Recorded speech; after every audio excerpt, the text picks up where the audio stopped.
It's Friday night, the 7th of February. My name's Juan Brown. You're watching the Blanco Lirio channel. And breaking news, we just got the preliminary NTSB report about the tragic loss of the S-76B Sikorsky helicopter carrying 9 souls on board that occurred near Calabasas, California back on 26 January of this year, including basketball legend Kobe Bryant, who had chartered the helicopter from Island Express helicopters. This is the first of 3 reports that the NTSB will put out regarding this accident. Regarding any accident, they put out 3 reports. This is the preliminary accident report, just giving the basic facts as we know so far. And there's a lot of important facts in this preliminary report that we'll go over here shortly. In about 6 months' time will be an interim report where they'll have all the technical data laid out for the NTSB or from the NTSB. And then finally, the final report won't come out anywhere from 12 to 18 months after the accident, where the NTSB will list factors and probable causes and recommendations. This particular crash is very important because this deals with the FAR Part 135 air charter, specifically helicopter air charter operation that has been on the NTSB's most wanted list to get the FAA to do some basic reforms to get some additional layers of safety built in to the FAR Part 135 program. More on that later. I'm going to read the important bits of this report and expand on it a little bit. On January 26, 2020 at 09:45 Pacific Standard Time, a Sikorsky S-76B helicopter, November 72 Echo X-ray, that's the N number of the helicopter, collided with hilly terrain near the city of Calabasas, California. The pilot and 8 passengers were fatally injured. And the helicopter was destroyed by impact forces and fire. The helicopter was operated by Island Express Helicopters, Inc. under Title 14 Code of the Federal Regulations, Part 135, FAR Part 135. That means it's a charter flight, charter for hire. Remember, 3 basic FAR parts that you can operate under. Part 91 for general aviation, Part 135 for charter operation, on-demand, charter for hire, and then Part 121 for airline operations. Each of these different parts has a different level of safety and increasing amount of regulation with it. So it was operating under Part 135 as an on-demand passenger visual rules flight, VFR, from John Wayne Orange County Airport to Santa Ana, California, to Camarillo Airport, Camarillo, California.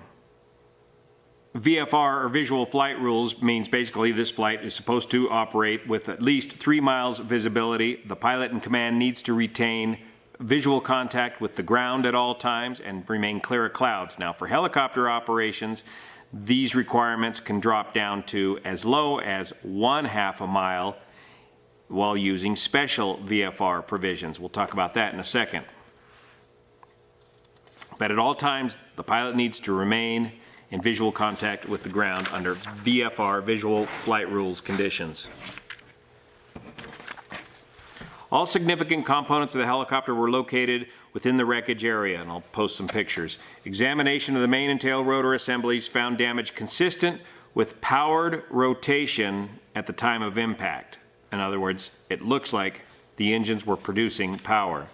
The initial point of impact consists of highly fragmented cabin and cockpit degrees, and then they go into details about the wreckage.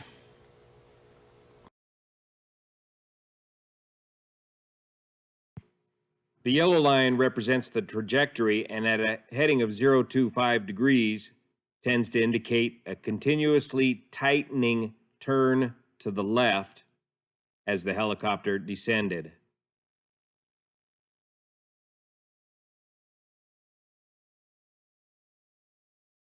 The engines were found lying inverted near the empennage in the burned area. The accessory gearboxes and parts of the inlet cases of both engines were thermally destroyed. Viewable sections of the engines showed no evidence of an uncontained or catastrophic internal failure.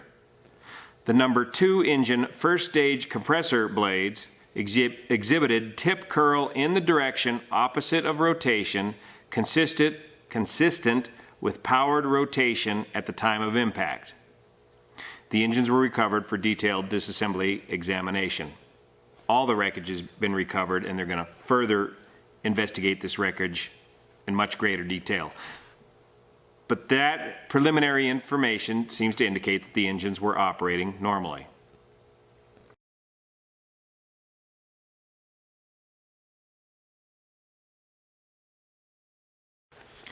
Now on to the ATC communications and the flight itself. ATC communications and radar data indicated the flight departed Orange County at about 0906 Pacific Standard Time. November 72 Echo X-ray proceeded to the north-northwest at an altitude of about 700 to 800 feet, mean sea level, which is pretty close to the ground, under visual flight rules, VFR.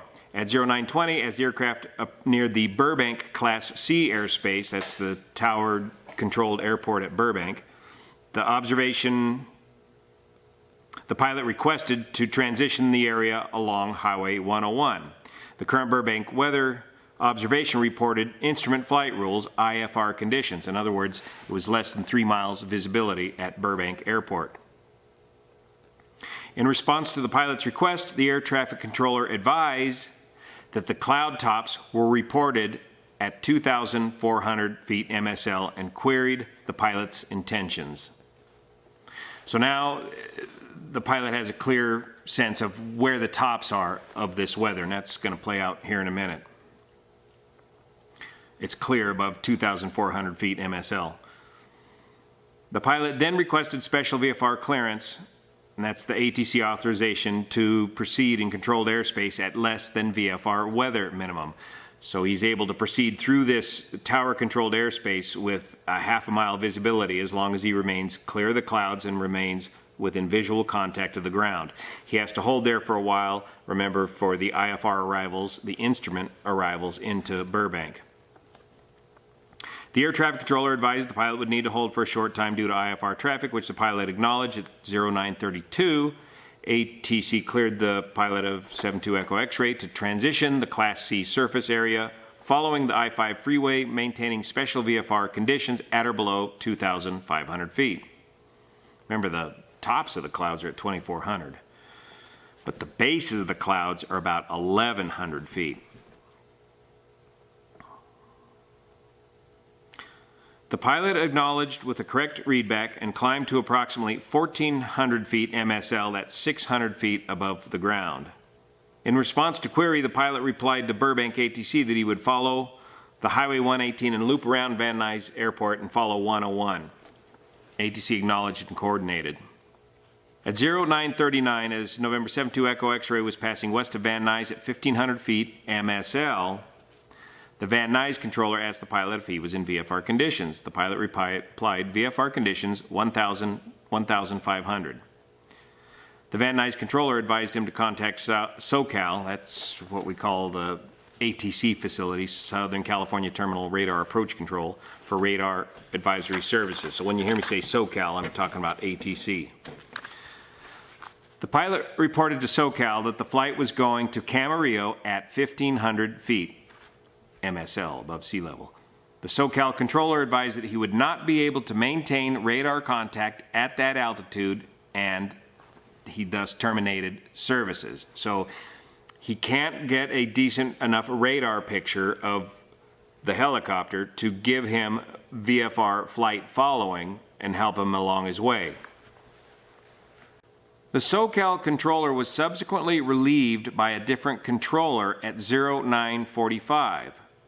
The pilot of November 72 Echo X-ray again contacted SoCal and advised he was climbing above cloud layers and requested advisory services.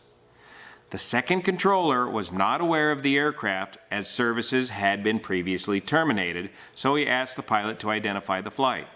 The SoCal controller then asked the pilot his intentions, to which he replied he was climbing to 4,000 feet. There were no further transmissions. So the emergency IMC maneuver was basically already being performed. The pilot was already climbing through the soup without an IFR clearance. Remember, in this particular part of the world, the controlled airspace starts at 700 feet above the ground. It's at this point that the pilot decided to climb out and climb away from the ground. Now let's look at this flight path and just see how close he got to making it. Radar NTSB data indicated the aircraft was climbing along a course aligned with Highway 101, just east of Las Virgenes exit. And between Las Virgenes and Lost Hills Road, the aircraft reached 2,300 feet MSL, approximately 1,500 feet above the highway, which lies below the surrounding terrain. He's within 100 feet of breaking out into VFR conditions. He's within 100 feet of making it. And he was climbing out as what appears to be along the freeway.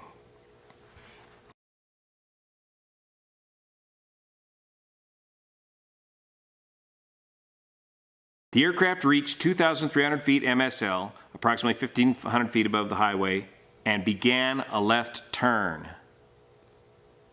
8 seconds later, he's within 100 feet of breaking out at 2,300 feet. He's well above the terrain at this point that's immediately surrounding him, but now the left turn begins. 8 seconds later, the aircraft began descending and the left turn continued. The descent rate increased to over 4,000 feet per minute. The ground speed reached 160 knots. The last NTSB target was received at 1,200 feet MSL, approximately 400 feet southwest of the accident site.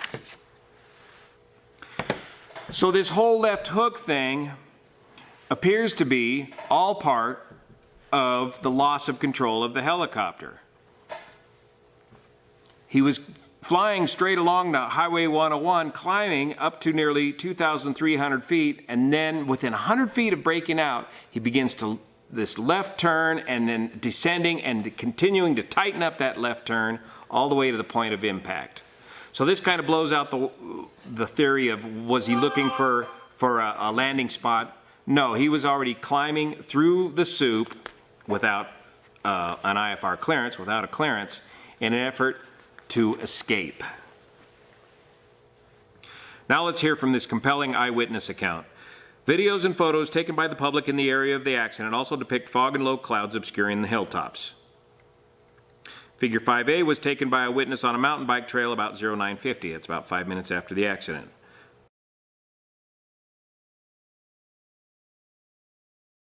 The witness stated that the area was surrounded by mist.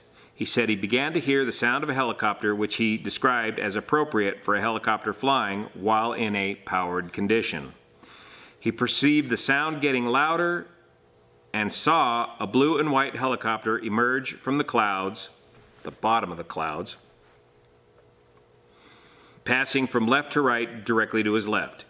He judged it to be moving fast, traveling on a forward and descending trajectory. It started to roll to the left such that he caught a glimpse of the belly. He observed it for 1 to 2 seconds before it impacted the terrain about 50 feet below his position. Now, the report talks about some of the equipment that was on board the helicopter. The helicopter was not equipped with a flight data recorder or cockpit voice recorder, nor was it required to be for the accident flight. The helicopter was equipped with a 4-axis automated flight control system. That's the autopilot, but remember there's a limitation on the autopilot, 50 knots or so for the S-76B, and it doesn't appear that the autopilot was engaged. Also equipped with electronic flight instruments system, radio altimeter, that'll give them height above the ground, an NTSB transponder, that's where they got the data from. It was also equipped with a flight management system, FMS. The airworthiness group retained the FMS computer to examine it for any available recorded data stored in the memory, and also retained the 2 flight control computers, 4 gyros, and standby attitude indicator for further examination. They need to rule out the possibility that there was any problems with the flight instruments on board this aircraft. A number of personal electronic devices were recovered from the wreckage and will be examined for any relevant data.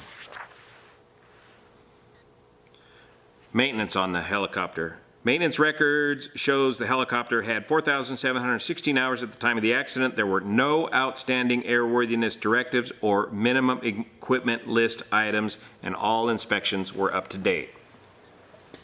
Now the report talks a bit about the pilot. The pilot, age 50, had worked for Island Express for about 10 years. I think he was the chief pilot for Island Express helicopters. According to FAA records, the pilot held an FAA commercial certificate with ratings for helicopter and instrument helicopter, as well as an FAA instructor for flight, instrument flight, and ground instruction. His most recent FAA second-class medical certificate was issued on July 3rd, 2019. That's a current medical, with a limitation stating must have glasses for near vision. We all got that. At the time of his last medical application, he reported 8,200 total hours of flight experience. The pilot logged about 1,250 hours in the S-76 helicopter. And here's an important part. His most recent flight review, including proficiency training in inadvertent entry into instrument meteorological conditions, IMC, exactly what happened on this flight, and unusual attitude recovery, was conducted in a helicopter, an actual helicopter, with Eurosafety, that's the name of the training program, Eurosafety International on May 8th of 2019. The pilot received satisfactory grades for these maneuvers. So the NTSB will be reviewing that training in that program as well. And about the company itself, Island Express Helicopters held a FAA Part 135 operating certificate for on-demand VFR-only operations since 1998. And they also conducted offshore oil industry support flights and charter flights. So, a lot more information in this preliminary report. The sad thing is it looks like they came so close to saving it, so close to recovering. Even though he was doing an emergency climb through the soup without a clearance, he came within 100 feet of breaking out VFR on top, and he could have easily continued the flight from there. As we get more information, we'll let you know. See you here.